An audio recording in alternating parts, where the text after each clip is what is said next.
मुझे ये बताओ, स्कूल में जो छुट्टियाँ सबसे ज़्यादा किसने करवाई? स्कूल में छुट्टियाँ शबाश ने। यार ये तो इमरान खान ने करवाई है सारी। बच्चों की उसका साथ ही जा रहे हैं। बच्चों की पढ़ाई का बड़ा हर्ज हुआ है। लोग उसका साथ ही जा रहे हैं। यार साथ की बात नहीं, आप सच का साथ तो आप तो कह रहे हैं दोनों के साथ हैं, आप उसका साथ खुद ही जा रहे हैं, एक का साथ खुद ही जा रहे हैं। किसका साथ? आप इमरान खान का छुट्टी दे रहे, शबाश का दे रहे, आप तो कह रहे हैं हम दोनों के साथ हैं, तो एक का साथ दे रहे हैं, एक का साथ नहीं दे रहे। अच्छा चलो इमरान खान की बात कर लें। ये जियो न्यूज़ होगा।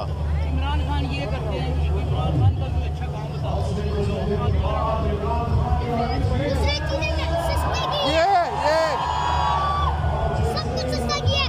ये सस्ता करवाया था 200 का, शबाशी में जब उसी से मिला बता 500 का क्यों किया है उसने? ये तो बाजी की गवर्नमेंट में नहीं हुआ, इमरान खान की गवर्नमेंट में हुआ है। नहीं इमरान खान की गवर्नमेंट में हो।